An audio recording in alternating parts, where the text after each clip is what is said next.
Hi, I'm Cherry Johnson of the Watauga County Arts Council and Blue Ridge Art Space, and I'm so happy to welcome you back. If you're a first timer, welcome for the first time to Blue Ridge Artstream. It's a project that the Blue Ridge Arts Council, Watauga County Arts Council, and Blue Ridge Art Space have jointly worked with a team of folks from our community to bring about, and there's a reason behind this. A guy named Lucas Treba came to me a few weeks ago, several weeks ago now, and was very distressed about his concerns about artists in our community who, with the coronavirus shutdown and all of that, were losing their revenue. There was just nothing coming in. And so we were thinking up the idea of having benefit concert, benefit series, all kinds of ideas got bounced around. We brought in some great minds, and from that came the Blue Ridge Art Stream. And it's a weekly live stream event that showcases all of the arts. You're going to enjoy it, I think, tonight. While you're enjoying it, there's an opportunity for you to give back and participate if you choose to. There's a link where you can make a donation to help support artists to put money into the Artist Relief Fund, which we will be using to give out to artists some funds to help them along when these tough times are going along and to help get them back up on their feet again. Uh, the Blue Ridge Art Stream has up till now been all music, and we have really enjoyed it. It's been fun seeing live performances happening. And tonight we're going to kind of take a new direction, new turn. As I mentioned, it's a collage of artists that we have in this community. We have so many artists in this region of all different descriptions. So tonight our new direction is going to be visual. And we're going to start with painting. And visual is a big topic, but we're going to do painting first. And we have a good friend at the Arts Council, Lauren Waterworth, who's going to be joining us tonight. And she's got some really cool stuff to share.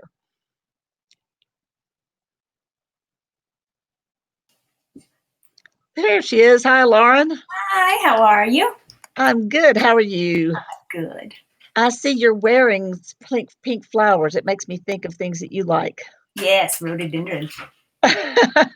Lauren is a painter. I've known Lauren for actually her whole life, but I didn't know that she was a painter until she started posting on Facebook these really cool paintings that she was doing of mostly rhododendron. There's some other things, but primarily rhododendron.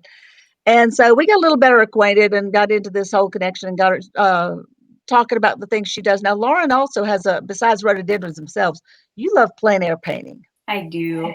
Yeah, Okay, which is kind of a seasonal thing. it is. Maybe not for the more hardcore folks, but it is seasonal for me. I don't go out Right. if it's snowing or And raining. exactly, exactly. And for those who aren't familiar with the term, plein air painting is describe it, Lauren. It's painting outdoors from life. Okay. Yeah. And then when you're painting outdoors from life, what's different from painting in your studio? Well, you're time limited. The light is constantly changing, so you have to work quickly if you want Mhm. to get the light that you're enjoying in that moment. And conditions change, weather changes, so it does force you to pick up the pace, be more efficient, but Mhm. it also allows you to really capture specific moments and the real feel of a place. That's cool. And I've noticed that a lot of your paintings kind of almost have an old world look about it, the glow that they have, and I suspect that has a lot to do with when you paint them. Yeah, I my favorite time of day to get out is in the late afternoon, that golden hour for Yep. sunlight. Love it. Because you can feel it. It just kind of emanates from your paintings, so I really like that. Now, you've done something that's a little bit of a twist. This is not gonna be a live performance because I don't know many painters that paint that quickly. This is only about a 30-minute show. So you've kinda condensed it down into a video and, to share with people, and you just did this in the last few days, so this is not old news, folks. This is something you just did. But you've put it together for us. What do you think about the art of videotaping your work? Are you going to become the next, Uh, Ken Burns, let's go there. Okay. No. Yeah, I was thinking about certain names and going, I don't know about that one. Yeah, no, I want to stick with painting, but I think it is a valuable tool to have in the tool set to be able to put together a video. So in today's world, especially because it gives you more outreach into lots of. I mean, now you're on the web with this painting, and it's on YouTube, by the way, folks. You'll be able to see it then, but you're going to get to see it. The first premiere is tonight, so we're going to let them show that. So, Lauren, thank you for going to all the trouble of doing this for us, oh, and thank you're you. also doing one more thing I we want to mention before we show your video, and that is you have a finished painting and you posted it on eBay. Tell us about that. I did. So I pre-recorded this, and it's not plein air. The weather did not cooperate this week for plein air, Yeah. but it's a rhododendron painting, and I have put it up on eBay. The auction I think goes live at 7:30 Eastern Daylight Time, and all proceeds will go to the Arts Council and the Artist Relief Fund. So That's really generous of you. We do appreciate your help with that. I'm very And happy. hopefully means we can help more artists, which is the whole point. So, but thank you again. And so let's take a look. Let's watch your pre-recorded painting video, whatever we want to call it. Sounds great.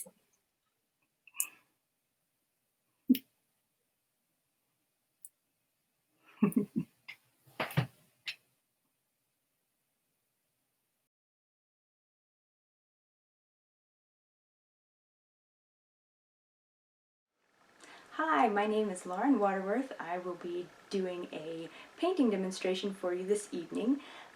This is my first time filming and editing a painting demonstration. I've learned a lot. I hope the final product is something that is enjoyable for you to watch. This is being streamed and hosted by the Blue Ridge Art Space. They have begun hosting a weekly live Artstream event so that we can all still continue to enjoy the arts in our community even during these kind of strange, socially distanced times. And yeah, so I hope you enjoy this. The Arts Council is hoping that if you are able and enjoy this programming, that you will contribute some to their Artist Relief Fund, which goes to provide financial assistance to artists who have lost their livelihood or some of their livelihood during these very weird times. And so if you are able and inclined, please consider contributing to that fund. Otherwise, enjoy, I hope, and I will see you on the back end of the demonstration. Thank you. So most people are curious to see what artist studios look like. This is mine. It is in a small corner of our very small basement, but it's got everything I need. I have a big bookshelf, so basically that's where all my stuff is. It's in easy reach. I keep a little folding table that I can move around, and that's where I have my palette and my computer, which I use for reference photos.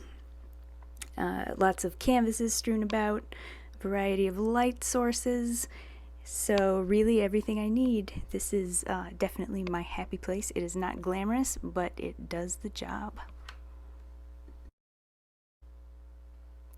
And just to give you an idea of the kind of work I do, I work mostly in oil paints, and I love landscapes.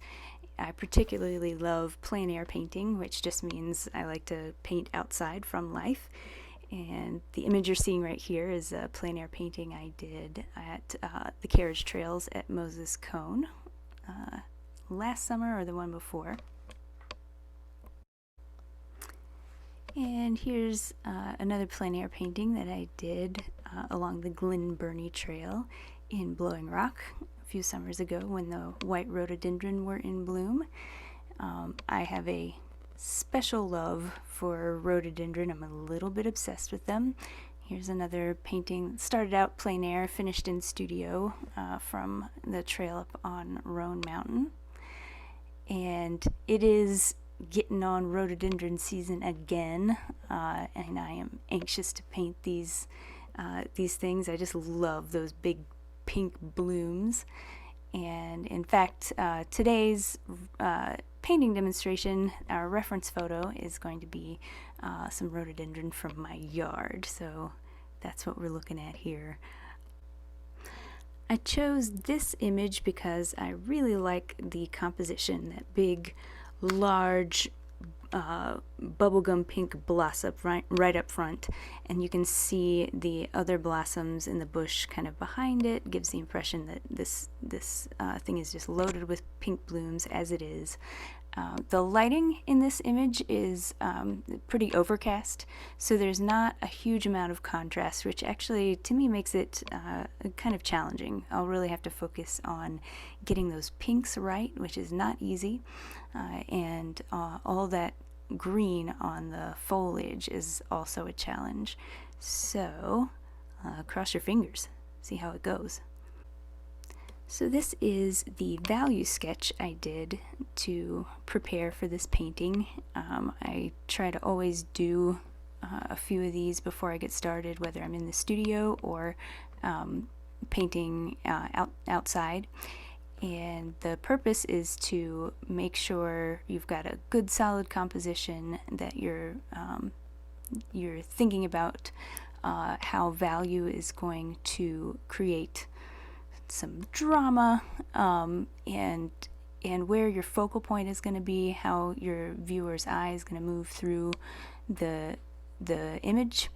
And so on this guy, you can see that the lightest spot is kind of on the top of the bloom.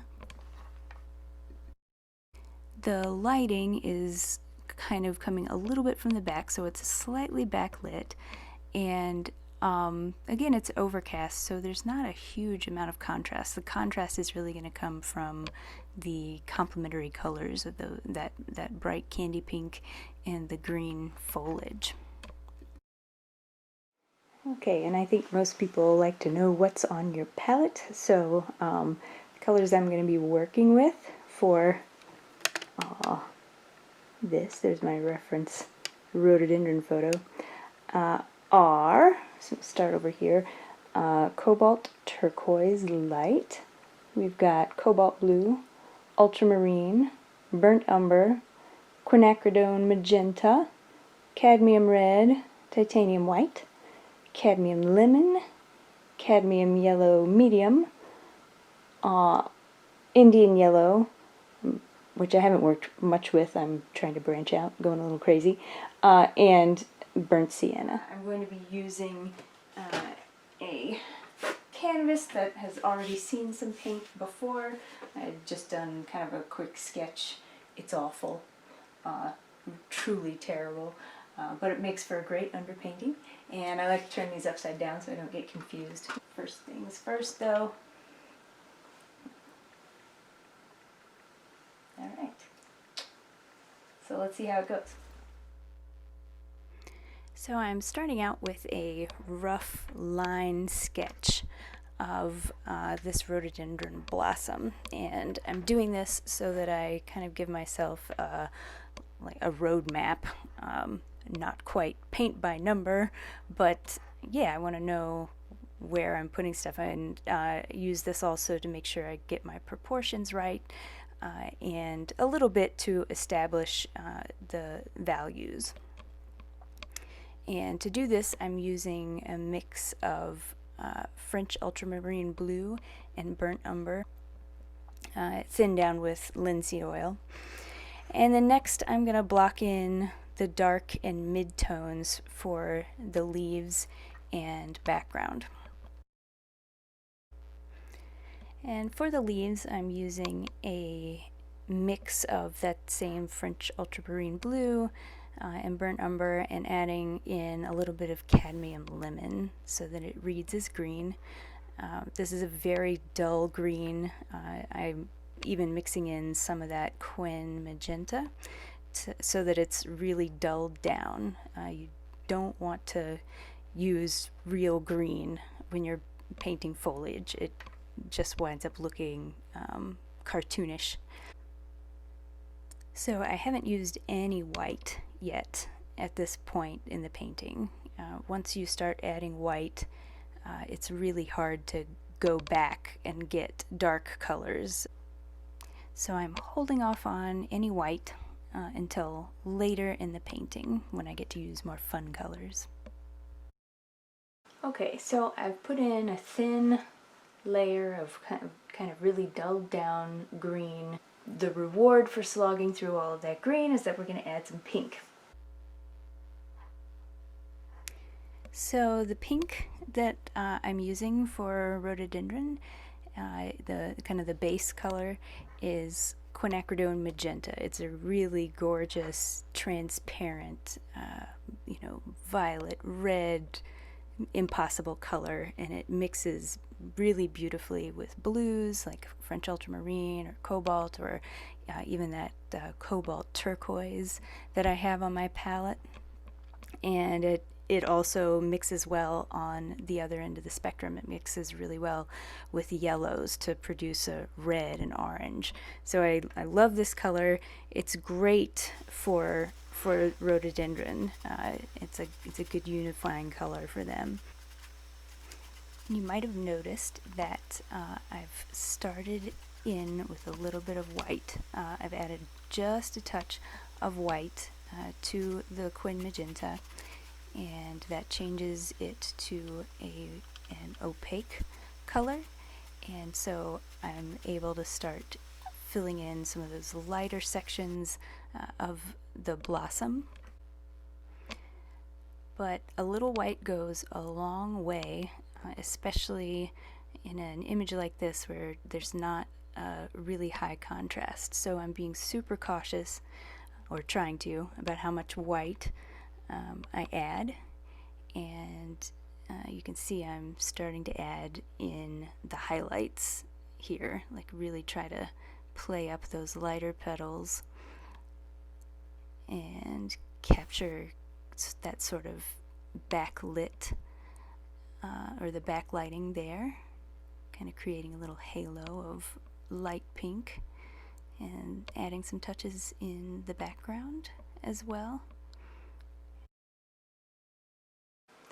Alright, I am going to pause.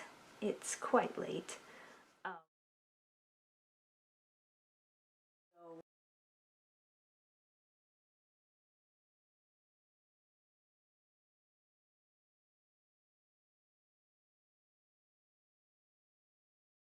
Last night I blocked in the kind of deeper and mid-tones of both the background and the focal point, and then the last thing I did was I started putting in a few of the highlights. This is the kind of overcast lighting that I'm going for. I thought about doing a really nice sunlit type painting, but with the weather right now that feels like a lie. Anyway, let's paint. Alright, so I'm gonna move in on the back here, and like I said, I'm not going for really well-defined petals. I really just want to give the impression of the petals back there. Yeah, so for me, this was night 2 of working on this painting, but I mean, the majority of it is blocked in, so this second session really is about fine-tuning. So what you'll see me doing here is just adding in some highlights and trying not to go overboard. I'm kind of at a moment where I'm not exactly sure where to put paint, which means it's time for me to step back here. Alright, what I saw was that this area here has gotten a little bit too light. I think the rest of it is good, but this, it's just not quite right.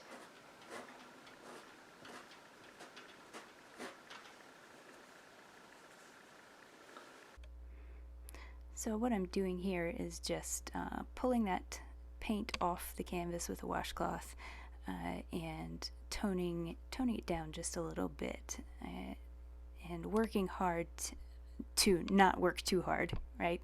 If you overwork your canvas, things get muddy and your painting can just lose all of its life. I am very wary of overworking this part back here. This is background. I don't want a lot of detail back there because I don't want it to distract from where I want the viewer's eye to land.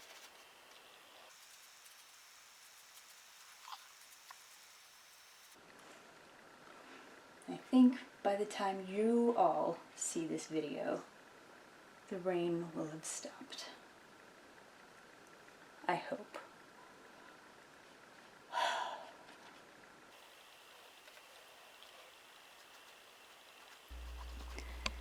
So, having lamented the rain, which really is bumming me out right now, not being able to get out and paint these rhododendron in life, you can see here I'm working on that little bud in the background, and you can also see, I think, that I've added in some sort of warmer pinks even on that blossom in the foreground.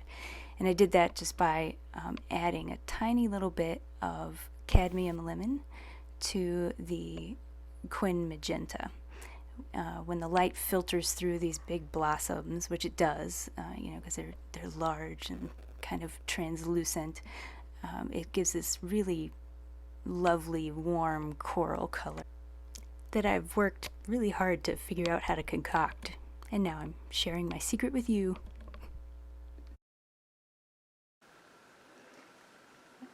Now, my spidey sense is tingling and telling me that I'm about to put too much detail in this little guy, and that maybe I need to back off just a little bit.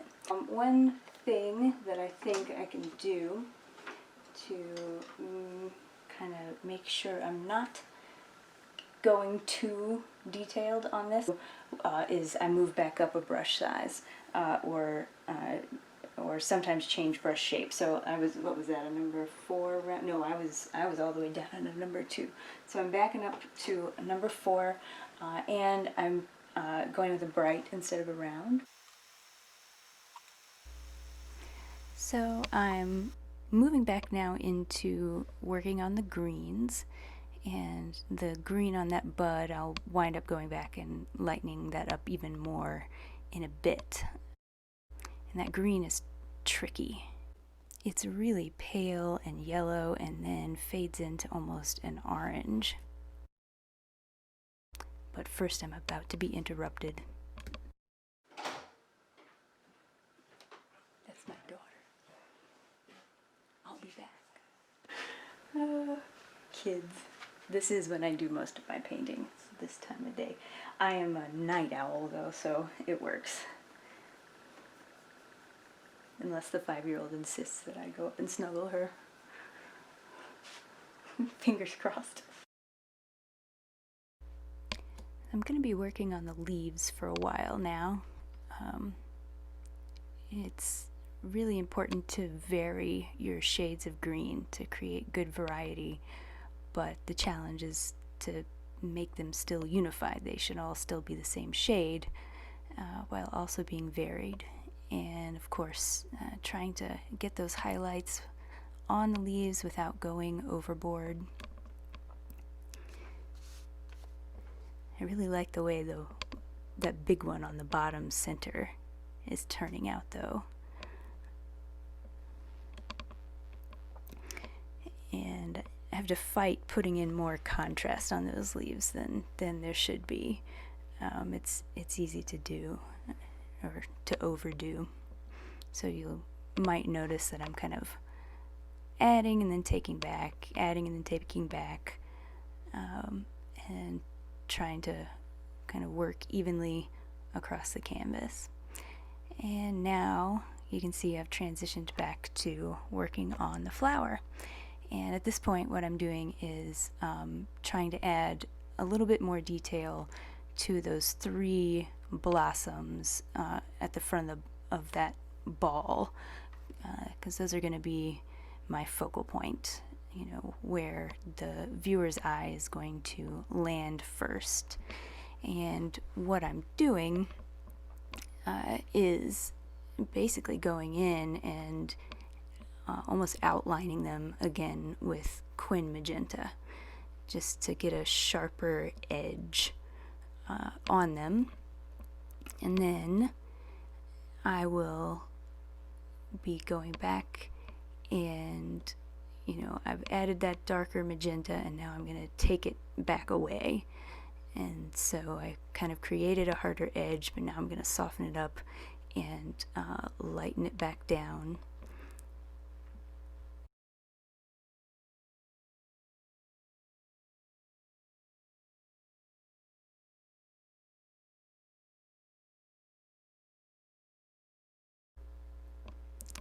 I'm also going to start adding in a little bit of blue to the pink, because we're on the back side of the ball of blossom. So, right, it's being backlit. So the light on this side is a little cooler than the light on the far side of it. So I'm adding in some of that cobalt turquoise and ultramarine to make a really pretty violet color.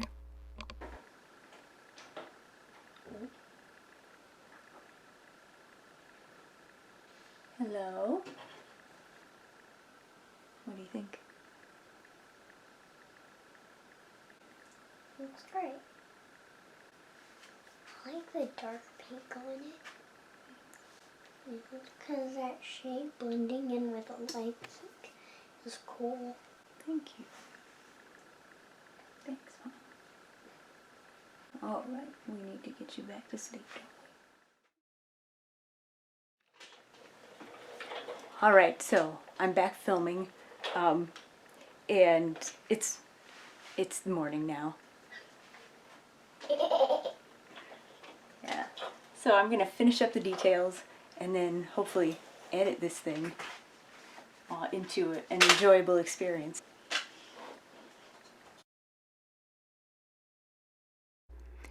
So in the home stretch here, I'm just adding in a few little touches of really light, just to create a little bit of sparkle, but not too much. And then I'm going to be transitioning to a little bit more work on the leaves. I decided I wanted to brighten them up a bit. There was too much contrast, too much dark green in there, when that really wasn't consistent with the lighting.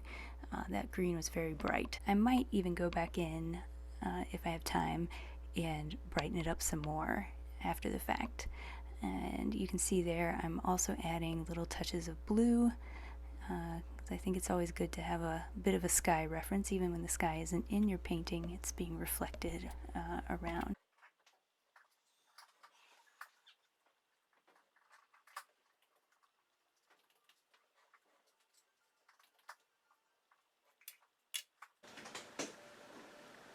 I'm going to call it done. So here's a bit of a close-up of the finished painting. I'm pretty happy with the way it turned out. And I think it's not too detailed. It's still nice and loose. That kind of gives it some spontaneity. You can see there I did lighten up the green on that bud in the background and added a little bit more detail to the blooms on the front. And I lightened up all of the leaves a little bit more. So I hope you like it. If you're not into big pink flowers, this might not be your jam, but that's okay. I love these things. I grew up in Boone, and with the rhododendron every year. For me, they are a signal that summertime is here. And so I'm excited to see them. I'm excited to get out there and paint some more of them. And yeah, I hope you enjoyed the demonstration. If you are interested in purchasing this painting, it will be up on eBay for auction, hopefully by the time this streams, and 100% of the proceeds will go to the Art Space Artist Relief Fund. So if you are interested and able, please hop on there. I'll have a link on my social media, and I'm sure with the Art Spaces information as well. But yeah, be generous. And again, if you're able to contribute anything, any amount to the relief fund, I know that our local artists will appreciate it greatly. And yeah, thank you so much, and you all be safe.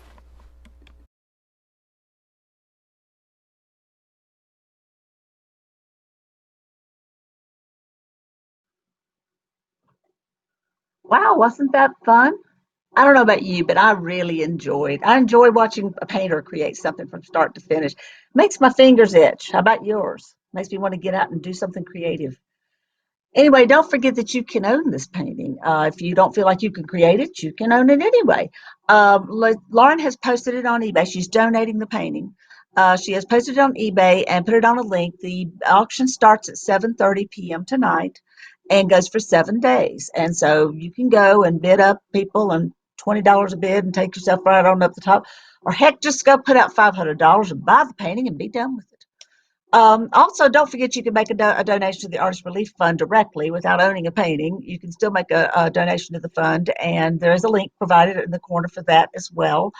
And so these will be coming to you every single week, and we're building that fund, and then we're going to start inviting artists to apply, and a panel of folks from the Arts Council and the Blue Ridge Artstream planning team will make a decision about who gets money and how. And frankly, I hope this series keeps going on and on and on and on regardless. I don't think the need ever disappears. It might have been greater now, but I don't think it's ever totally gone. So I think that we need to keep that in mind and just keep this series going. Besides, it's just a lot of fun. Next week, this week we took you on a turn in a new direction. We did music, and then we went into the visual. And then next week we're going to turn in another old direction because the arts are quite diverse. And so next week we're going to go literary. And so my friend, poet, literary history, and romance writer, Mary Rose Carroll, is going to be with us live next week. I think you'll enjoy that as well. I think all these things just kind of are a way of showing you how many different wonderful artists we live amongst in this community and how rich we are to have all of them right around us, rubbing shoulders with us all the time.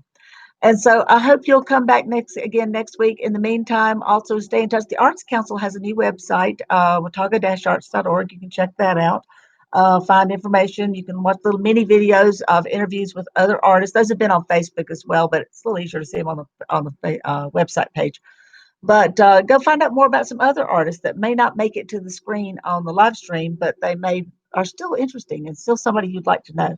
Those videos are something like 8 minutes long, so it's not going to take a big chunk of your day. So next, mark your calendar, write it down, tell them all you're going to be setting that time aside. You got to go watch Blue Ridge Art Stream, and you want to be sure and be on time, 7 p.m. next Saturday.